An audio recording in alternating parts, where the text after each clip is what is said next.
वमन युज़लिल्हु फला हादिय लह वअशहदु अल्ला इलाहा इल्लल्लाहु वहदहु ला शरीका लह वअशहदु अन्ना मुहम्मदन अब्दुहु व रसूलुहु। अम्मा बअदु फ़इन्न खैरल हदीस किताबुल्लाह व खैरल हदी हदी मुहम्मदिन सल्लल्लाहु अलैहि वसल्लम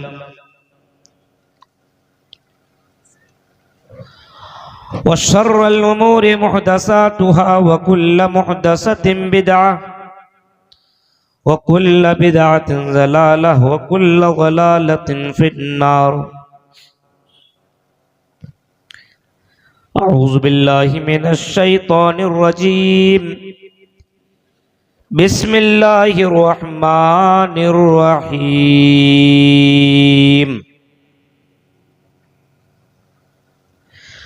वअदल्लाहुल्लज़ीना आमनू मिनकुम वअमिलुस्सालिहात लयस्तखलिफन्नहुम फिल अर्ज़ि कमस्तखलफल्लज़ीना मिन क़ब्लिहिम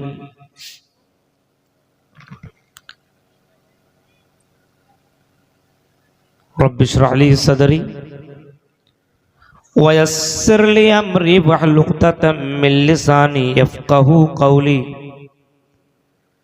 अल्लाहुम्मा रब्बि ज़िदनी इल्मा। आमीन। काबिल एहतराम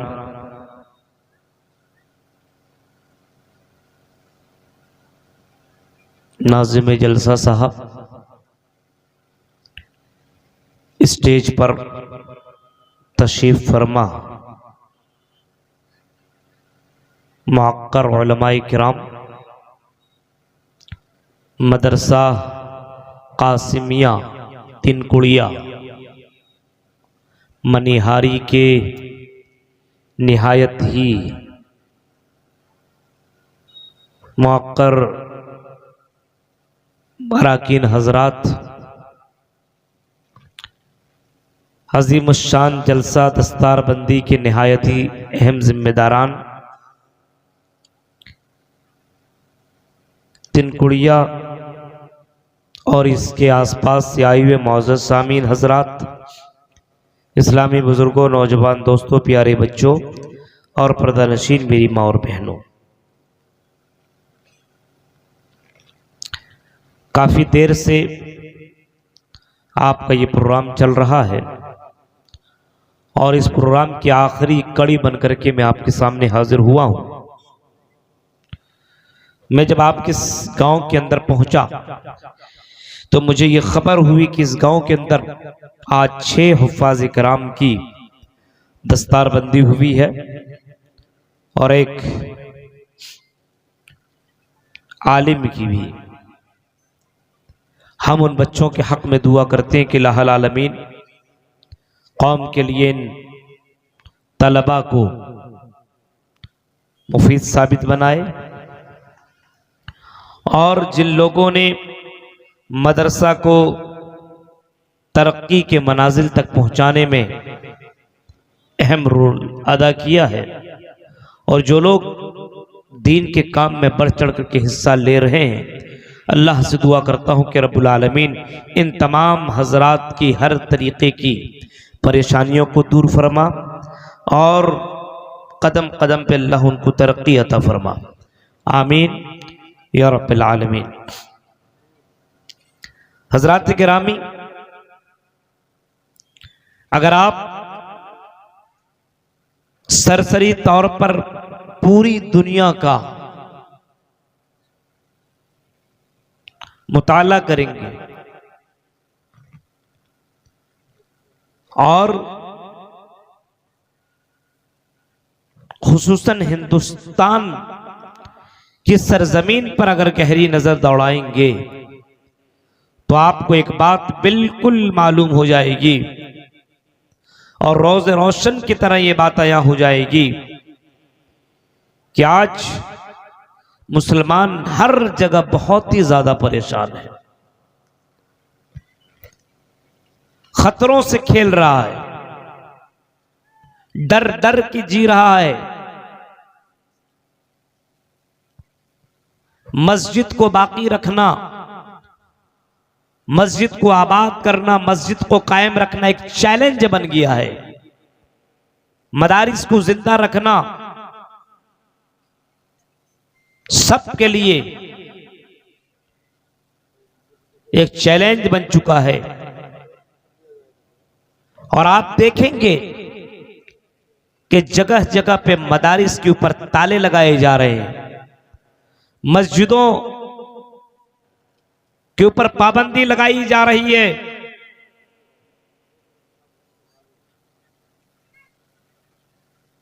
आपने अभी 22 जनवरी का भी वो मंजर आपने देखा। कौन सा मुसलमान होगा जो इस बात को पसंद करता होगा कि मस्जिद की जगह पे मंदिर बने?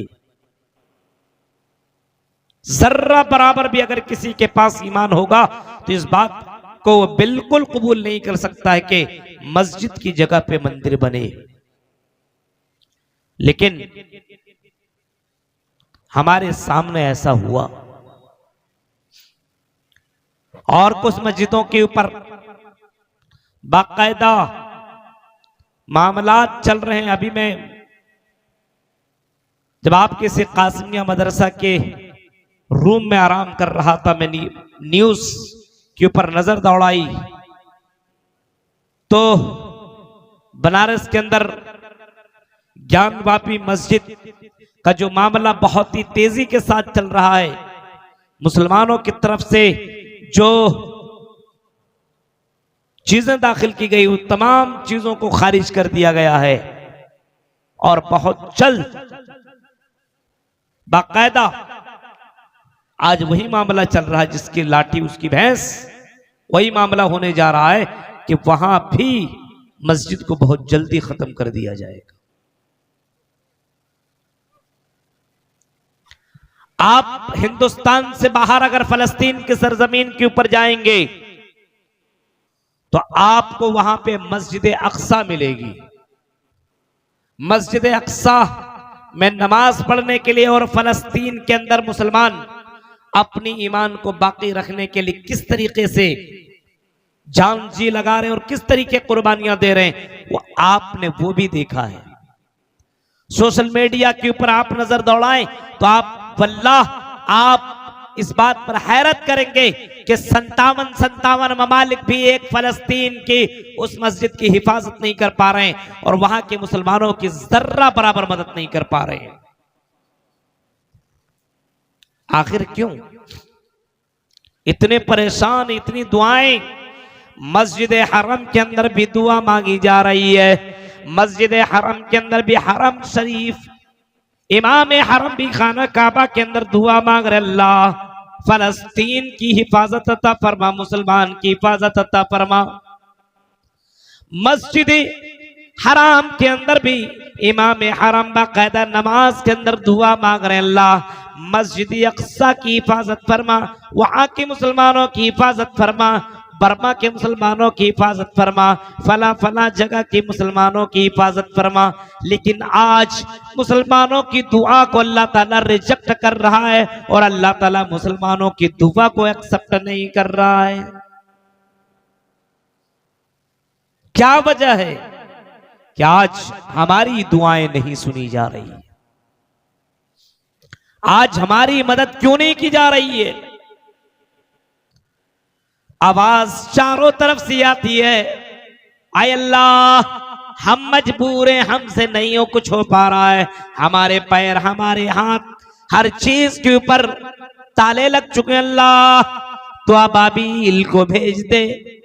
जिस तरीके से तूने अस्हाबुल फील अबरहा के लश्कर के ऊपर तूने अबाबील को भेजा था जब खाना काबा को उठाने के लिए और खाना काबा को निस्तो नाबूद करने के लिए, अबरहा जैसे बादशाह ने अपने लश्कर को भेजा और हाथी बना करके हाथी के शक्ल में लश्कर को भेजा और ये सोचा कि खाना काबा को निस्तो नाबूद करके रख दूं। लेकिन अल्लाह कुरान की आयतों को जब पढ़ता हूं, अलम तर कैफ फअल रब्बुका बिअस्हाबिल फील अलम यजअल कैदहुम फी तज़लील वरसल अलैहिम तैरन अबाबील। कुरान की आयतों को पढ़ता हूं तो अल्लाह मुझे आज भी यकीन है कि जब खाना काबा की हिफाजत हो सकती है और तो अबाबील की शक्ल में जब हाथियों के झुंड को तबाह बर्बाद कर सकता है, तो आए अल्लाह आज भी तू जिंदा है और आज भी तू अबाबील की शक्ल में हमारी मदद कर सकता है।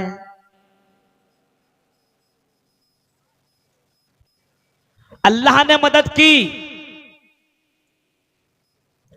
और जगह जगह पे अल्लाह ने मदद की मुसलमानों की, और अल्लाह का ये वादा है वकान हक्कन अलैना नस्रुल मोमिनीन, आई मेरे मोमिन बंदो हम तुम्हारी मदद जरूर करेंगे। इन्ना लनंसुरु रुसुलना वल्लज़ीना आमनू फिल हयातिद दुनिया, हम रसूलों की मदद करते आए हैं और उनकी मदद करते रहेंगे। जिन लोगों ने ईमान लाया हम दुनिया में भी मदद करेंगे और कयामत के दिन हम उसको रुसवा नहीं होने देंगे। अल्लाह का ये वादा है कि हम तुम्हारी मदद करेंगे दुनिया के अंदर भी और मरने के बाद भी। किनकी? मोमिनीन की। अब अल्लाह की मदद क्यों नहीं आ रही है? फॉल्ट है यहां पे। फॉल्ट क्या है?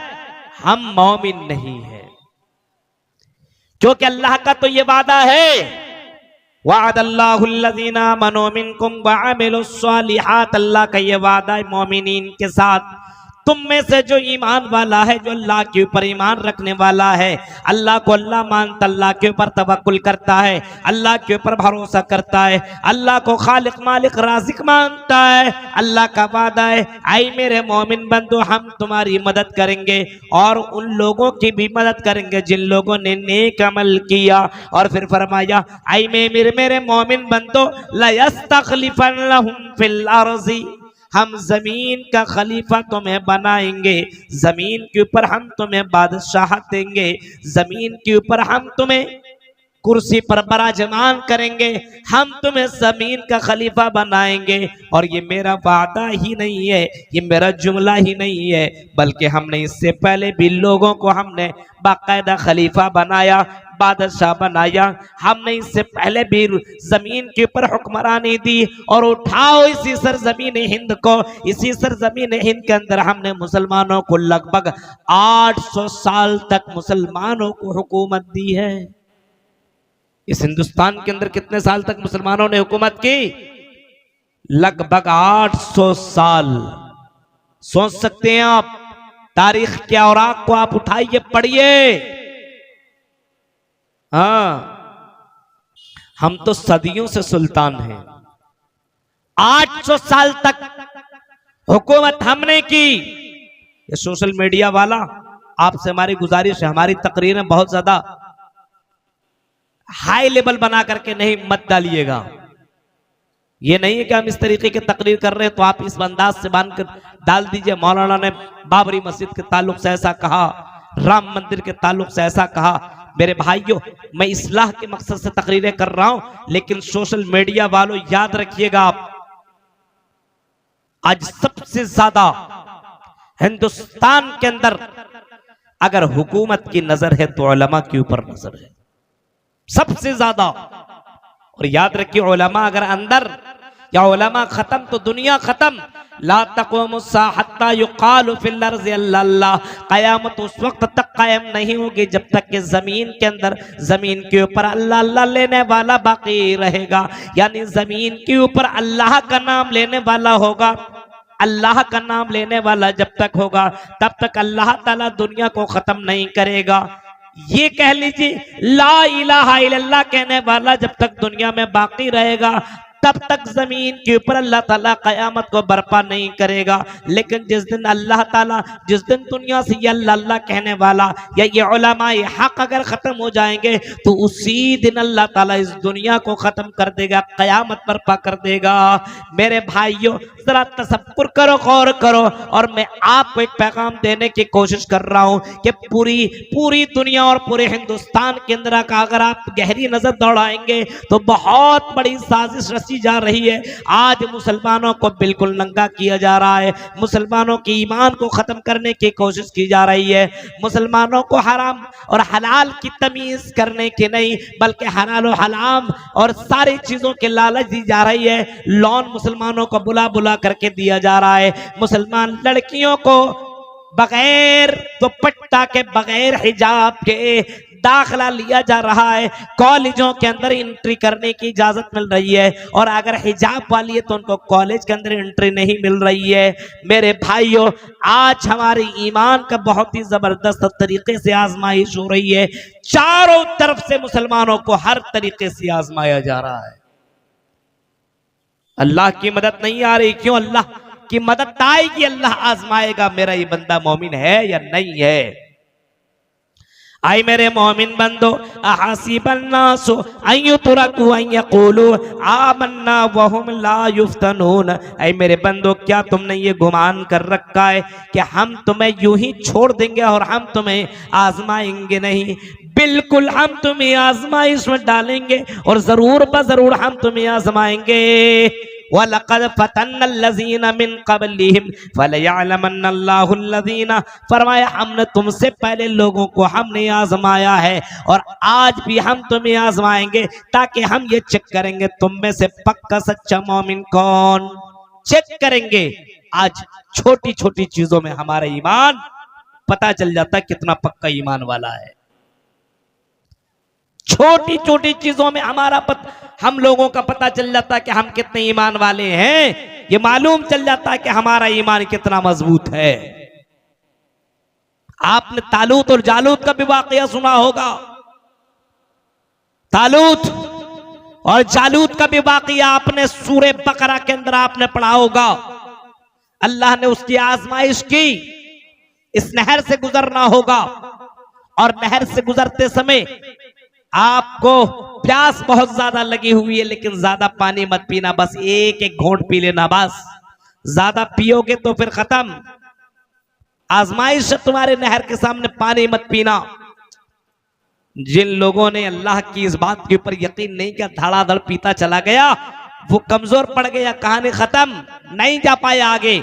और जिन लोगों ने कुरान की आयत के ऊपर, अपने नबी के ऊपर विश्वास किया और उसके बाद के ऊपर अमल किया और पानी को नहीं पिया और थोड़ा सा पी करके आगे निकला, वो जाकर के मैदान जंग के अंदर लड़ा और बाकायदा फातेह हुआ, उसको मजबूती मिली। तो अल्लाह तबारक व तआला की आजमाइश हर तरीके से हो रही है। आज हमारी ईमान की आजमाइश सबसे ज्यादा है। अल्लाह की मदद क्यों नहीं आ रही है? क्योंकि हमारे ईमान के अंदर कमजोरी है। वला तहिनु वला तहज़नु अंतुम लालौना इन कुंतुम मोमिनीन। ऐ मोमिनो, ऐ लोगों, गम न करो, मायूस ना हो। तुम्हें मायूस होने की जरूरत नहीं है। हम तुम्हें सरबलंदी देंगे, हम तुम्हें हुक्मरानी देंगे, हम तुम्हें सल्तनत देंगे, हम तुम्हें कुर्सी पे बराजमान करेंगे। हमने तुम्हें 800 साल तक हुकूमत इसी हिंदुस्तान की सरजमीन पे दिया है, हम फिर तुम्हें हुक्मरानी देंगे। दुनिया के अंदर सरबलंदी तुम्हारी रहेगी, दुनिया में हुकूमत तुम करोगे। शर्त ये इन कुंतुम मोमिनीन, शर्त ये कि मोमिन बन जाओ। अल्लाह के ऊपर जैसा ईमान होना चाहिए वैसा ईमान वाले बन जाओ। अल्लाह के ऊपर जैसा तवक्कुल होना चाहिए वैसा तवक्कुल इख्तियार कर लो। अल्लाह की जात के ऊपर भरोसा करो व तुइज़्ज़ु मन तशा व तुज़िल्लु मन तशा बियदिकल खैर। इज्जत व जिल्लत का मालिक अल्लाह है, उसी की हाथ में सारी भलाइयां है। उसी अल्लाह के पर तवक्कुल तो करो, उसी अल्लाह के पर भरोसा तो करो। अल्लाह कहता मेरे बंदो हम तुम्हें हुक्मरानी देंगे, हम तुम्हें बादशाहत देंगे, शर्त याबुदूननी ला युशरिकून बी शैया, शर्त ये कि मेरी इबादत करो और मेरे अलावा किसी और को शरीक मत करो। देख रहे हैं मदद क्यों नहीं आ रही है? मदद इस वजह से नहीं आ रही है क्योंकि हमारे अंदर ईमान नहीं है। ईमान है, मस्जिदों में 5 टाइम ना पहुंचता हो, ये कौन सा ईमान है? जुमे जुमे की नमाज पढ़ने वालों, क्या यही ईमान तुम्हारा है? जो ईमान तुम्हें मस्जिद तक पहुंचा ना पाए, क्या वो ईमान तुम्हें जन्नत तक पहुंचा पाएगी? बताओ तो मेरे भाइयों। जो ईमान तुम्हें निकाब और हिजाब पर मजबूर न करे, तुम्हें हिजाब लगाने पर तुम्हें जोर न दे, वो ईमान वो कैसा ईमान है? दुनिया की रंगीनियों में डूबने वाली हो, जरा बताओ तो सही वो तुम्हारा कौन सा ईमान है? अल्लाह की कसम, नबी अकरम के दौर के अंदर अगर औरतों को देखा जाए तो उनका ईमान इतना ही ज्यादा मजबूत था कि अगर अल्लाह के नबी ने यह हुक्म दे दिया और ये फरमा दिया कि रास्ते में चला करो तो बीच रास्ते में मत चलो, किनारे किनारे चला करो। नबी अकरम का ये फरमान सुनना था कि उस दौर की औरतें रास्ते से इतना हट करके चलती थी कि दीवार से इतना सट के चलती थी कि उनके कपड़े फट जाया करती थी, लेकिन वो बीच रास्ते से चलना गवारा नहीं था। उन्होंने जनाब मोहम्मद रसूलुल्लाह का फरमान जो सुन रखा था। आज पूरी पूरी रात तकरीरें सुनने वालों, पूरी पूरी रात तकरीर सुन करके अपने ईमान के अंदर जर्रा बराबर भी तब्दीली न लाने वालों, जरा बताओ अल्लाह हमारी मदद करे तो हमारी मदद कैसे करे? अल्लाह हमारी मदद करे तो किस बुनियाद पे हमारी मदद करे? फरमाया याबुदूननी वला युशरिकून बी शैया, आई मेरे बंदो मेरी इबादत करो, मेरे साथ किसी को शरीक मत करो। यही तो है। मदद अल्लाह रब्बुल आलमीन करेगा, मदद आएगी अल्लाह की और उसी को तो मदद आएगी और जरूर आएगी। शर्त यह कि ईमान वाले बनो। 2-4 साल तक बेटा बेटी ना हुआ तो निकला बाबाओं के पास, मजारों के पास, दरगाहों में, कठमुल्लाओं के पास, पीरों और फलियों के पास।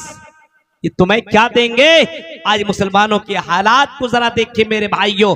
औरतों की ईमान का जायजा लो। अगर 1-2 साल तक बच्चा पैदा ना हुआ, उस औरत को ताना और उस औरत को मजार पर जाने पे मजबूर किसने किया? हमने और आपने उस औरत को किया है। वो शौहर जो इस बात से वाकिफ ही नहीं, उसका अकीदा इतना मजबूत नहीं है, लेकिन समाज के लोग ताना दे दे करके उसको कभी इस दरगाह पे कभी उस दरगाह पे जाने पे मजबूर कौन कर रहा है? ये बदअकीदगी और ये अकीदे के अंदर कमजोरी जो आई हुई है मेरे भाइयों, याद रखना, अगर ईमान की कमजोरी है तो अल्लाह की मदद नहीं आ सकती है। जाओ मस्जिदों में दुआएं करते रहो और रात रात भर रोते रहो, लेकिन फिर भी अल्लाह की मदद नहीं आएगी। क्यों? क्योंकि ईमान के अंदर कमी है। आज हमारे ईमान के अंदर गड़बड़ी है। अल्लाह के ऊपर जैसा तवक्कुल और जैसा भरोसा और अल्लाह की जैसी इबादत और अल्लाह का जैसा मकाम अल्लाह को देना था, वैसा मकाम हमने और आपने अल्लाह को वो मकाम नहीं दिया है। हमने वलियों को, बुजुर्गों को और कब्रों को, मज़ारों को और न जाने किन किन जगहों को हमने वो मकाम दे रखा है। अल्लाह रब्बुल आलमीन को सबसे ज्यादा इस बात से दुख है कि बंदा मेरे साथ किसी और को शरीक करे। अल्लाह कहता है मेरे बंदे दुनिया में सारे काम कर लेना, लेकिन आए मेरे बंदे मेरे साथ किसी को शरीक मत कर। गौर करो तब अल्लाह की मदद आएगी। अब देखिए वाकयात के ऊपर जरा नजर दौड़ाइए। नबी अकरम के दौर में बहुत सारी जंगें लड़ी गई। नबी अकरम के दौर में बहुत सारी जंगें हुई। नबी अकरम को भी सताया, नबी अकरम को भी मारा, नबी अकरम को भी परेशान किया, सहाबा को भी परेशान किया। नबी अकरम से पहले दुनिया के अंदर जो रसूल आए, दुनिया के अंदर जो मोमिनीन आए उनको भी तो सताया गया, उनको भी तो मारा गया, उनको भी तो परेशान किया, उनको भी तो जलती हुई और तड़पती हुई और खोलते भी तेल के अंदर डाल दिया गया, उनको भी तो अंगारे में फेंक दिया गया, उनको भी तो चीर दिया गया और उनको न जाने कैसी कैसी मुसीबत का सामना करना पड़ा। यहाँ तक कि तमाम लोगों ने अपने अपने रसूलों से शिकवा और शिकायत की, मता नसरुल्लाह, अल्लाह की मदद कब आएगी, हम इतने ज्यादा परेशान हैं, हमें इतनी ज्यादा तकलीफें दी जा रही है, ऐ रसूल बताओ तो सही, मता नसरुल्लाह, अल्लाह की मदद कब आएगी। जवाब में कुरान की आयत आज भी मौजूद है, फरमाया अला इन्ना नसरुल्लाहि करीब, अल्लाह की मदद आएगी, जरूर आएगी, बहुत जल्द आएगी, मदद अल्लाह की आएगी। और अल्लाह के अलावा किसकी मदद आ सकती है?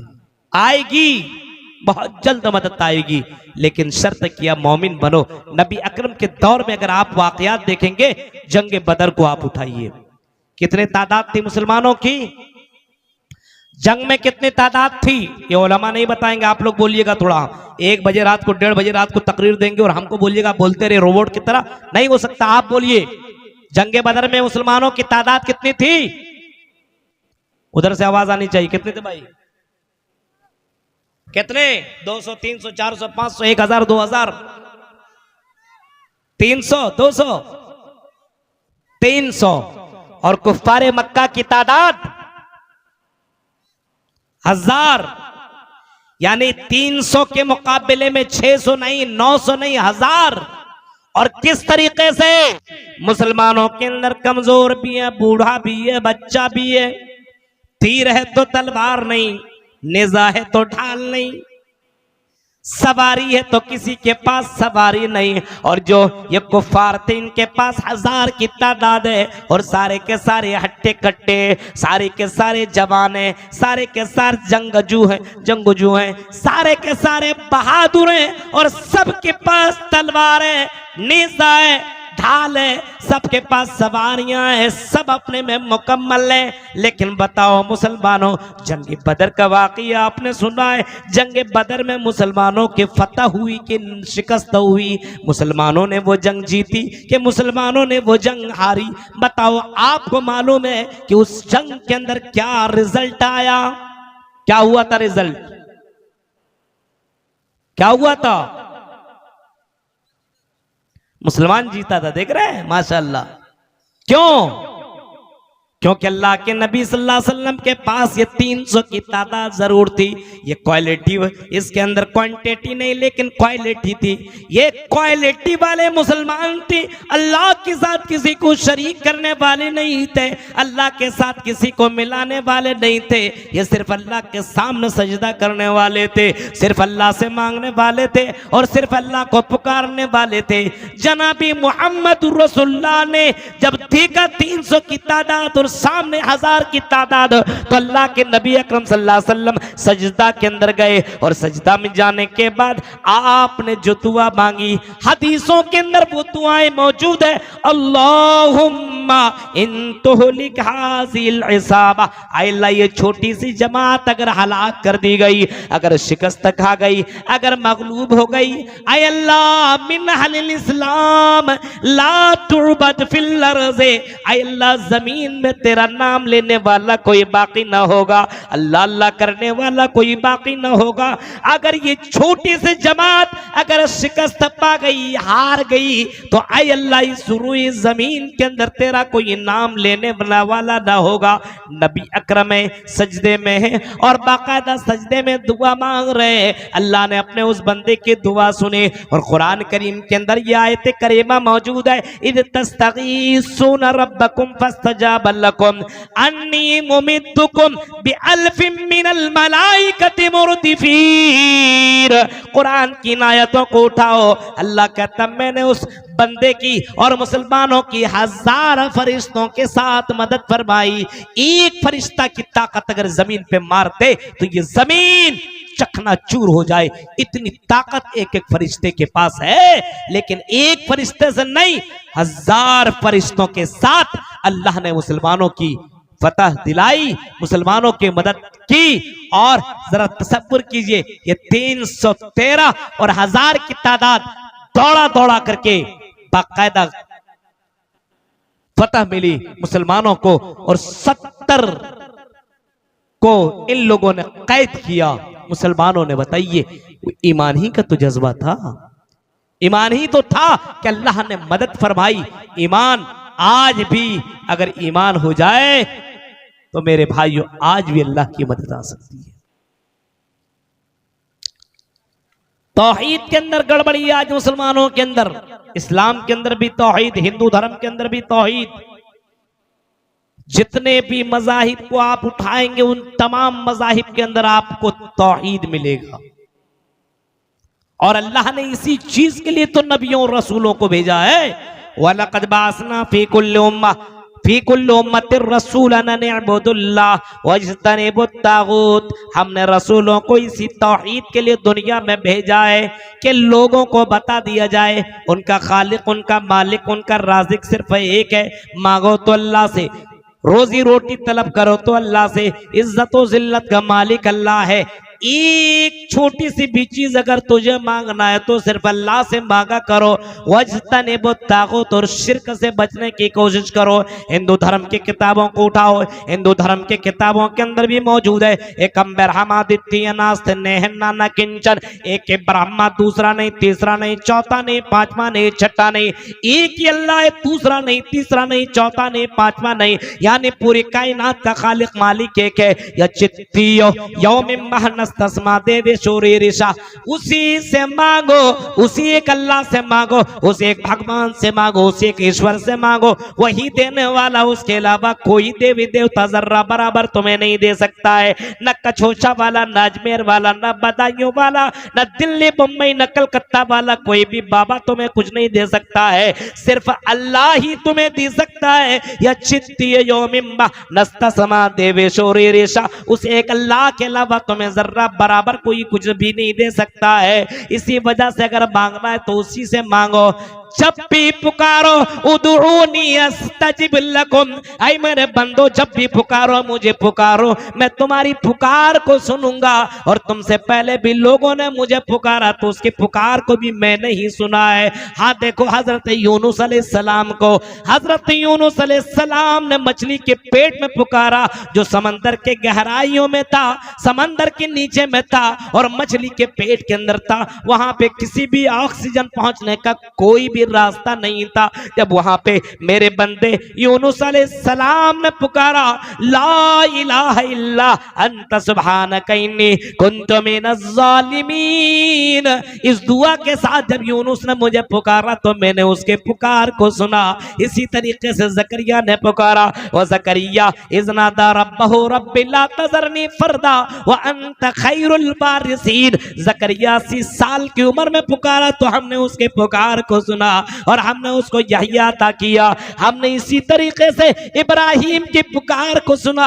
80-90 साल की उम्र में बाल का सफेद हो चुके हैं, पैदाइश की कोई उम्मीद ही नहीं है और उसकी बीवी बुढ़िया हो चुकी है, लेकिन फिर भी जब पुकारा तो हमने उसको इस्माइल अता किया। ऐ मेरे बंदो, मेरे अलावा किसी और को मत पुकारो, मुझे पुकारो, मैं ही तुम्हारी पुकार को सुनने वाला हूँ। तो तौहीद जब तक तुम्हारे अंदर बाकी रहेगी तो अल्लाह ताला की मदद आती रहेगी। आज समाज की इन जगहों से तौहीद धीरे धीरे खत्म होता चला जा रहा है और मुसलमानों के अंदर शिर्क तेजी के साथ बढ़ता जा रहा है। अब जगह जगह पे आप देखिए कि तौहीद कम और शिर्क आपको ज्यादा मिलेगा।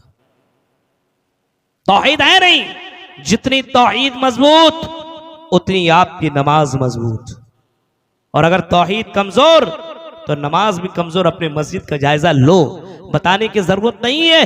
तौहीद जितनी मजबूत होगी जाहिर सी बात है अल्लाह की इबादत उतनी ही ज्यादा होगी। और जहां पे तौहीद की कमी वहां पे आपको बाजारों में भीड़ मिलेगी, आपको मज़ारों में भीड़ मिलेंगी, आपको गलत जगहों में आपको भीड़ नजर आएगी। और अगर भीड़ नजर नहीं आएगी तो सिर्फ मस्जिद में नजर नहीं आएगी। आज देखिए हालात, ये तादाद है मुसलमानों की।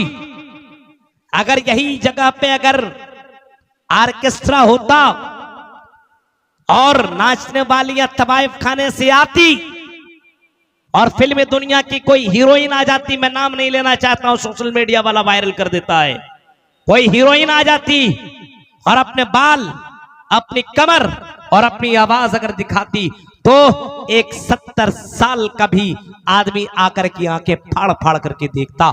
एक नौजवान जो यहां बैठना गवारा नहीं करता, पूरी रात उसकी कमर को और उसके डांस को देखता हुआ नजर आता। मेरे भाइयों, ये हमारा ईमान है। कुरान और हदीस सुनने के लिए हमारे पास टाइम नहीं है। इस जलसे को बनाने के लिए और इस जलसे को इस पोजीशन में लाने के लिए यहां तिनकुड़िया के जवानों ने और यहां के जिन लोगों ने जलसों के अंदर साथ दिया, उनका कितना रोल है और कितना योगदान है, उनसे पूछो क्यों उन्होंने जलसा किया है। सिर्फ वजह यही है कि मदारिस जिंदा रहे, वजह यह है कि दीन का काम हो, वजह यह है कि इस्लाम फैले, वजह यह है कि तौहीद का बोलबाला हो और अपने इलाके के अपने इलाके से शिर्क खत्म हो। सिर्फ मकसद ये है। लेकिन इसके बावजूद जवानों को देखो, ऐसा लगता है इनको इस्लाम से और दीन से और ईमान से कोई मतलब नहीं। अल्लाह की मदद क्यों नहीं आ रही? क्योंकि हमारे अंदर ईमान की कमी है। वादल्लाहुल्लज़ीना आमनू मिनकुम, तुम में से जो मोमिन है उनके साथ अल्लाह का वादा है कि हम तुम्हारे साथ मदद करेंगे, तुम्हारी पुकार को हम सुनेंगे, तुम्हें हम अकेला और तन्हा नहीं छोड़ेंगे, हम तुम्हारी मदद करेंगे और जरूर ब जरूर तुम्हारी मदद करेंगे। शर्त यह कि मोमिन बन जाओ। कैसा ईमान होना चाहिए, कितना जबरदस्त ईमान होना चाहिए मेरे भाइयों। अगर ईमान के